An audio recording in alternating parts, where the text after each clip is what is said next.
आज हम करेंगे 9th क्लास मैथ्स एक्सरसाइज 1.1। इसका क्वेश्चन नंबर 1 देखें अगर, तो इसमें identify each of the following as a rational और इरेशनल नंबर्स।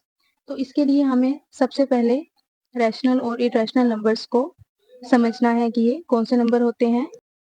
इसकी डेफिनेशन के लिए आपकी बुक पे पेज नंबर 3 पे आ जाएं। रियल नंबर्स क्या होते हैं? रियल नंबर्स कॉम्बिनेशन होता है, मजमुआ होता है रैशनल नंबर और इरेशनल नंबर्स का। मींस के रैशनल और इरेशनल नंबर से मिलके जो नंबर बनते हैं उनको हम रियल नंबर कहते हैं। ठीक है। अब रियल नंबर्स जो हैं उनकी दो इकसाम है, रैशनल और इरेशनल। सबसे पहले हम रैशनल नंबर्स को समझेंगे। बुक में जो आपकी डेफिनेशन दिया है उसको मैं बाद में डिफाइन करूंगी। सबसे पहले एक सिंपल सा कंसेप्ट देना है आपको, उसको समझिएगा कि जो डेफिनेशन दी गई है उसमें उसके मुताबिक वो सारे नंबर्स जिनको हम P ओवर Q की फॉर्म में लिख सकते हैं वो रैशनल नंबर होते हैं। और इसमें जो Q है वो इक्वल नहीं होगा 0 के, ये मेन कंडीशन है।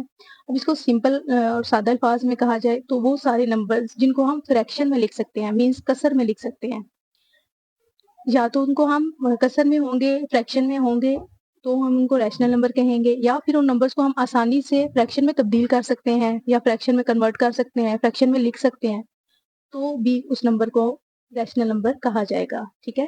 अब जो फ्रैक्शन है वो आप शुरू से पढ़ते आए हैं। फ्रैक्शन क्या होती है कि fraction simply fraction is a part of whole. ठीक है। होल जो होता है उसमें से कुछ पार्ट होता है। आप कोई भी एक ले लें, स्केयर ले लें। ठीक है। एक स्केयर ले लें, इसके हम पार्ट्स करते हैं। ये मैंने इसके 4 पार्ट किए, तो उसमें से जो एक हिस्सा है, ठीक है, इसको मैं फ्रैक्शन में कैसे जाहिर करूंगी? 1/4। ठीक है। तो इसमें जो 1 है वो पार्ट है होल का। होल क्या है? होल कितना है इसमें? 4 है। ठीक है। जो होल होता है हमेशा वो हम नीचे लिखते हैं और जो पार्ट होता है वो ऊपर लिखते हैं। इसका मतलब ये है कि 4 में से 1। ठीक है। 1/4 का मतलब है 4 में से 1। इसी तरह अगर हम एक और शेप लेते हैं और इस शेप के हम 3 पार्ट्स करते हैं, और मैं इसको 2 पार्ट्स को मैंने फ्रैक्शन में लिखना है, तो मैं इसको लिखूंगी 2/3। ठीक है। 2/3 का मतलब ये है 3 में से 2 हिस्से। ठीक है। तो जो होल होता है वो नीचे होता है, बड़ी रकम नीचे होती है, और जो पार्ट होता है उसका वो ऊपर होता है। जो ऊपर वाला हिस्सा है इसको हम कहते हैं न्यूमरेटर, और जो नीचे वाला हिस्सा है इसको हम कहते हैं डिनोमिनेटर। ठीक है। अब सिंपल वही बात हो रही है जहाँ पे आपने P ओवर Q की फॉर्म में लिखना है। यहाँ पे जो न्यूमरेटर है उसकी जगह पे P को यूज कर लिया गया है और डिनोमिनेटर की जगह पे Q को यूज किया गया है। अब इसकी आप एग्जाम्पल देख लें तो कोई भी आप इसमें एग्जाम्पल लिख सकते हैं, जिस तरह 5/7 है, तो ये एक फ्रैक्शन है और ये P ओवर Q की फॉर्म में है, मीन इस शक्ल में लिखी हुई है, तो इसलिए हम इसको रैशनल नंबर भी कहेंगे। इसके अलावा यहाँ पे देखें 4/9 है, तो ये भी एक फ्रैक्शन है, और ये फ्रैक्शन है तो इसलिए हम इसको कहेंगे कि ये रैशनल नंबर भी है। इसके अलावा एक और नंबर है, जिस तरह ये 5 है, तो इसको भी हम रैशनल नंबर ही कहेंगे। अब इसको रैशनल नंबर क्यों कहेंगे? इसलिए कि हम डेफिनेशन में डिफाइन करते वक्त मैंने आपको बताया था कि वो नंबर्स जो फ्रैक्शन की फॉर्म में है या वो फ्रैक्शन में कन्वर्ट हो जाते हैं। तो आपको पता है जब हम 5 को कन्वर्ट करना चाहें फ्रैक्शन में तो इसके लिए हम ओवर 1 लगा देते हैं, तो इसका मतलब ये होता है कि ये 5 ही है। ठीक है। ओवर 1 जो होता है वो हम लिखते नहीं है, तो ओवर 1 लगाएंगे तो ये 5/1 फ्रैक्शन बन जाएगी, इसलिए ये हमारा रैशनल नंबर होगा। इसके अलावा 1.5 है, ये भी हमारा एक रैशनल नंबर है। रैशनल नंबर क्यों है? क्योंकि हम इसको आसानी से कन्वर्ट कर सकते हैं फ्रैक्शन में। फ्रैक्शन में कन्वर्ट करने के लिए हम यहाँ पे ओवर लगाएंगे और पॉइंट के नीचे 1 लगाएंगे। पॉइंट के बाद जितने डिजिट होते हैं उतने 0 लगा देते हैं। यहाँ पे एक डिजिट है तो मैं एक 0 लगा रही हूँ, तो अभी क्या बन जाएगी फ्रैक्शन? 15/10। ठीक है। तो ये फ्रैक्शन बन गई, इसका मतलब है कि ये रैशनल नंबर है, इसको हमने आसानी से कन्वर्ट कर लिया फ्रैक्शन में। अब एक जो कंडीशन जहाँ पे सेकंड बताई गई है Q is not equal to 0, इसका मतलब ये है कि जो ओवर के नीचे अमाउंट होगी वो 0 नहीं होनी चाहिए। तो 0 क्यों नहीं होनी चाहिए? मैं पहली जो एग्जांपल है इसी को ले लेती हूँ। अगर हम 5 की जगह पे 5 लिखें और 7 की जगह पे 0 लिख दें, तो अब आपने 5 को 0 से जब डिवाइड करना है तो ये किसकी इक्वल आएगी? 0 के। मीन्स इसने पूरी फ्रैक्शन को ही 0 कर दिया, तो फ्रैक्शन ही खत्म हो गई, इसलिए यहाँ पे 0 नहीं होना चाहिए। बाकी कोई भी आप यहाँ पे इंटीजर्स हो सकते हैं जो कि फ्रैक्शन बनाएंगे। अब आपकी डेफिनेशन कंप्लीट हो गई है। अब हम इसको ऐसे कह सकते हैं, बुक पे आए तो the set of rational number is defined as q is equal to p over q where p q belongs to z and q is not equal to 0। इसको हम ऐसे लिखेंगे,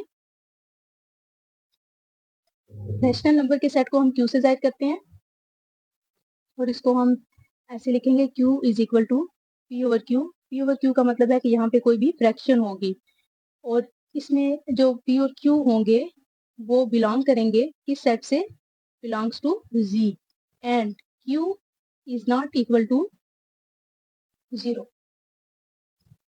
तो जो भी इसकी डेफिनेशन है वो हमने एक सेट में बंद कर दिया है।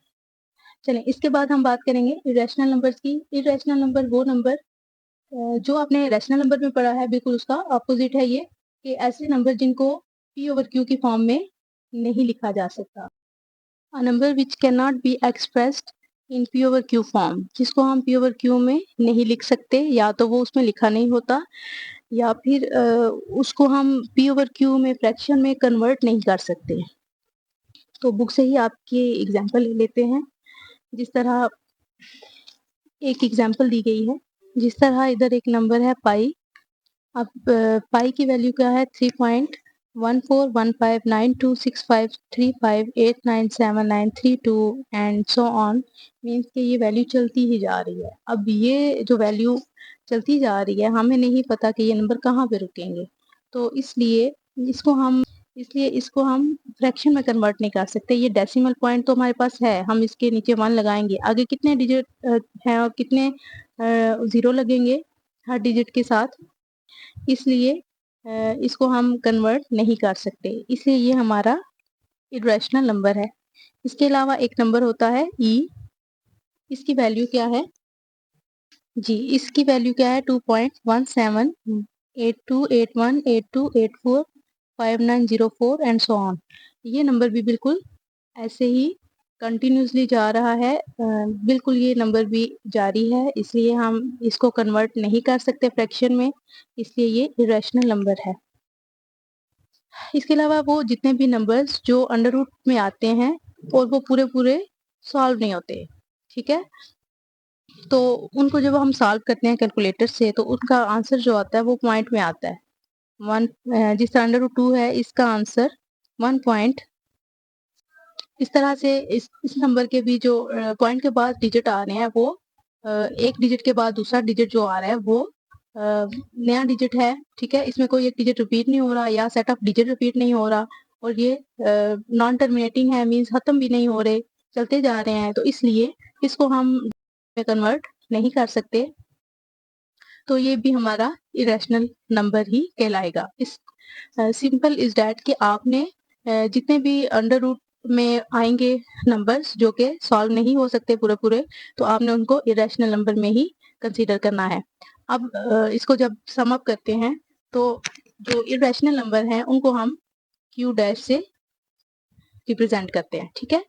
अब इन दोनों को हम कंबाइन करेंगे तो हमारे पास रियल नंबर्स आएंगे, तो हम कह सकते हैं रियल नंबर को हम आर से लिखते हैं, R is equal to Q means rational numbers, और इसको कंबाइन किया जाए मीन्स इसका यूनियन लिया जाए इरेशनल नंबर्स के साथ, इन दोनों को इकट्ठा किया जाए तो ये मिल के क्या बनाते हैं। तो स्टूडेंट्स, आज के लेक्चर में हमने सिर्फ रैशनल और इरेशनल नंबर्स को ही डिस्कस किया है। आगे रैशनल और इरेशनल नंबर्स की मजीद एग्जाम है जिसमें terminating, non terminating, recurring, non recurring, ये हम इंशाल्लाह अगली वीडियो में सीखेंगे। तो उसके बाद हम एक्सरसाइज की तरफ आएंगे इंशाल्लाह। तब तक अल्लाह हाफिज़।